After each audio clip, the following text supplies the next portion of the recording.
Do you have more confidence and momentum than a fortnight ago? Yeah. You don't like confidence?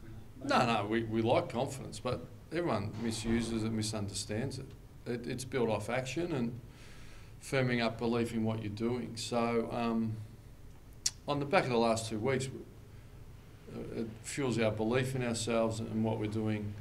So yeah, there's no doubt that feeling that everyone, that we're confident in what we're doing, has been built upon. No doubt about that. So, but we're squarely focusing on the Kangaroos, who the ledger says 0-4, but we know they've played some very good footy. So all our endeavours, we conduct our review, continue to grow our football, and because we've got plenty to improve upon. But we understand we're playing a formidable opponent that's got their back to the walls, and but they've played some really good football. So you don't have to do much wrong in AFL football, as you saw. Like Thomas had a kick to win the game. So they played some pretty good footy against the Cats as well. So we're not playing any mugs here. We're playing a pretty formidable opposition. So it's helped, because human nature is not for us, but 2 wins. But if you were to keep winning, that breathe out a little bit, we're going well. And you look at, they're losing. But we know psychologically that can happen. But our boys are really of an understanding. We've spoken about that. North are formidable, and it's going to be a tough assignment. Is that a bigger danger when you've got more younger players in the team, the older guys who've sort of seen it unfold a few times, maybe understand that a bit better? Yeah, I think it's a good point that you've got to work through situations. That's how you become experienced. So yeah, the hard-nosed pros, they get in a groove, and win or lose, they don't tend to fluctuate that much. Whereas, your young players might be distracted a little bit by results and past results, but it's our job to help keep them focused. And as I said, all our preparation is on improving our football and focusing on the Kangaroos. Are you tempted to keep going with the young guys and ride their form a little bit while your winning form is good, or do you have to sort of keep a monitor on them and ease them in and out as they go up and down? Yeah, well, it's physically demanding, but as a coach and a match committee, every time you pick a team, you send a message. So what's really important is you have congruency between what you say and do, and that's called integrity. So integrity of selection is important. So players need to perform and own their spot.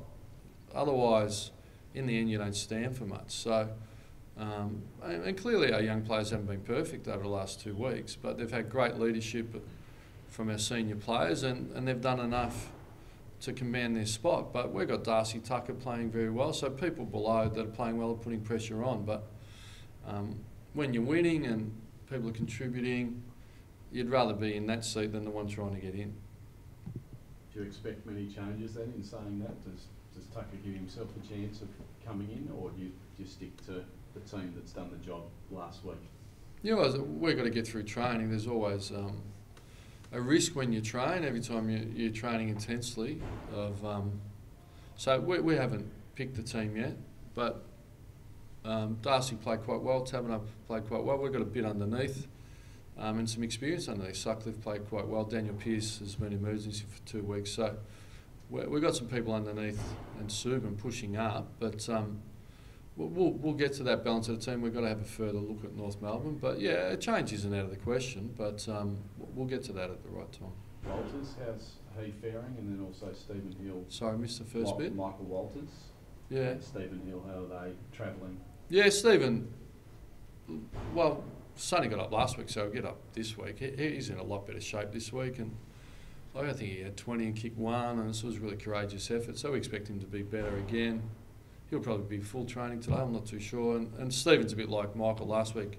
He had a cork, and he'll get to the line okay. You mentioned North. Is their 0-4 almost as good as 0-4 gets? They probably, as you say, they could have won 2, and they've been pretty respectable in the AFL against good opposition every week. Yeah, against West Coast, they were right in the game. So, yeah, they are a very good team. We know that. And the competition's very even. That's been proven in 4 weeks. So we're going to need to be at our best. We're going to need to play with a hard edge of effort and teamsmanship, and and get our preparation right. Yeah, no doubt. It's, you know, the Len Hole, you know, Anzac Day weekend or round, it's really important. And we want to honour that occasion, you know, with an effort that's befitting. So, yeah, there's a lot in the mix here. So, and there's no doubt our members and fans will be enthusiastic and get there and support us, and they'll feel good walking in. We don't want to let them down. They've been playing 2 big rucks with the new bloke, Roos. Do you think you might need to bring in another one to help out Sandy, or do you think you can...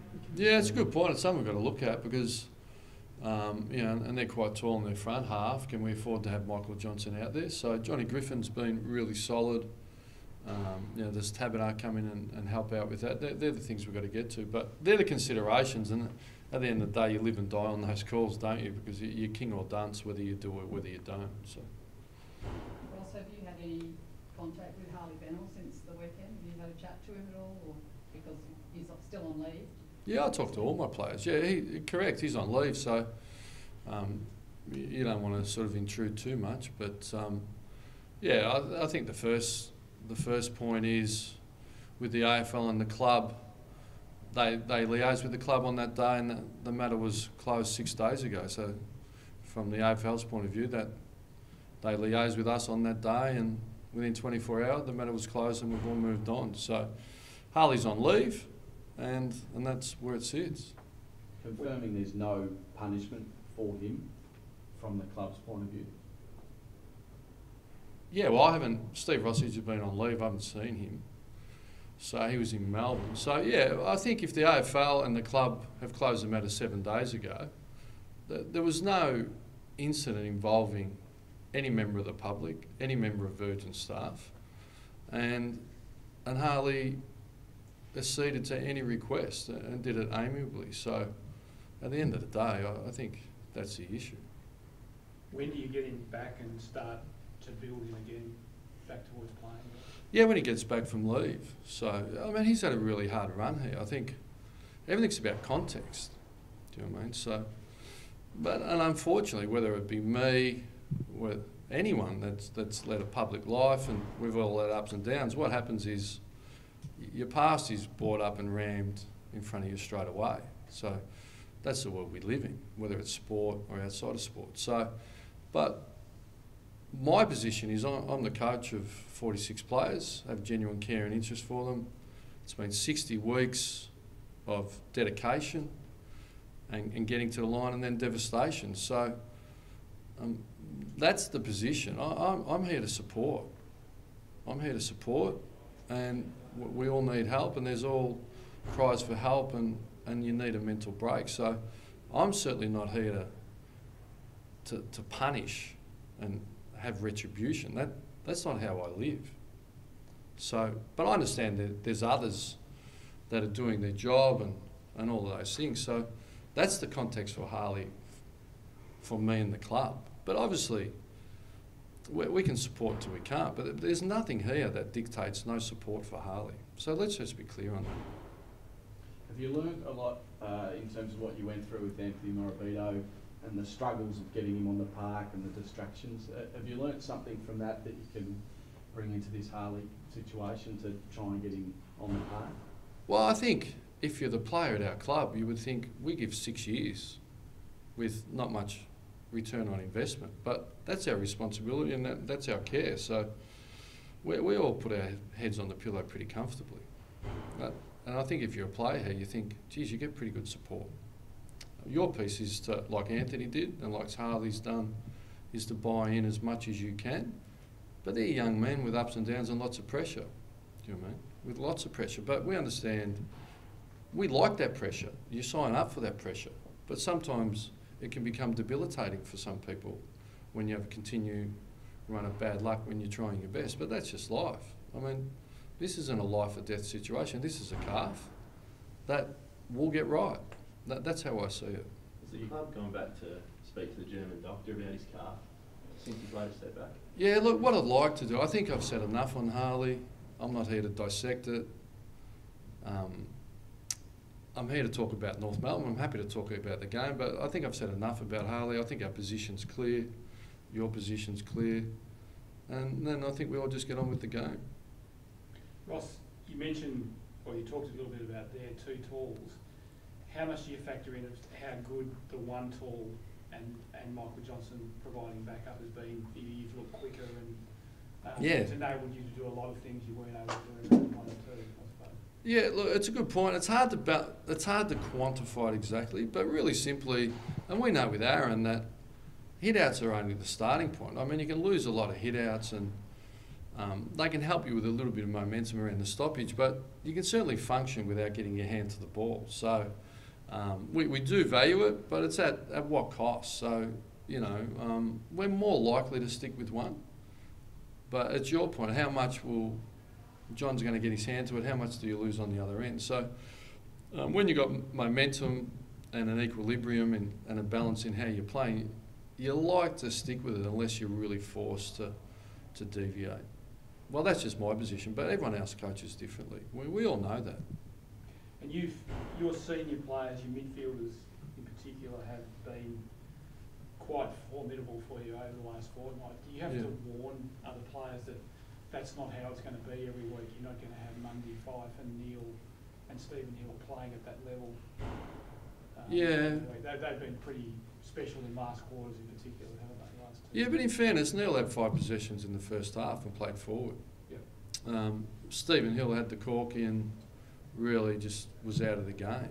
I think Nathan's effort at times has been supreme, but he's far from playing his best footy. And David Mundy's spent a fair bit. Connor Blakely's been in there. It's really been our wings, Brad Hill and Langdon, and Harley Ballich has been in there. So we haven't relied on them solely, but at critical times we all know you can put your best 6 in there. And really, I thought Spencer had his moments around the ground against Aaron. So I think there's plenty of upside in our midfield. We're nowhere near. I've seen our midfield play a hell of a lot better than they are at the minute and more consistently over 4 quarters. So I think there's real upside in what we're doing. I've got no doubt about that. Does Lockie go back more into the midfield, or did you find that worked pretty well as a mid and then forward? Yeah, they're supposed to be changing a bit, but what happens is the people in the midfield think, I like it in here and I won't change too much. So, you know, it's like fighting for the back page of the paper. You don't like to give it up, do you? So that's really what we're dealing with. We're trying to get that dynamic, but sometimes to give up prime territory, and sometimes it can just be subconscious and you blink, and I didn't realise it had been 20 minutes before I flipped out of there, coach, so I'm sorry, and I'll buy Lockie Neal a coffee at the right time. So that had nothing to do with his interrupted pre-season and you working him in? No, nothing. Yeah, no, nothing.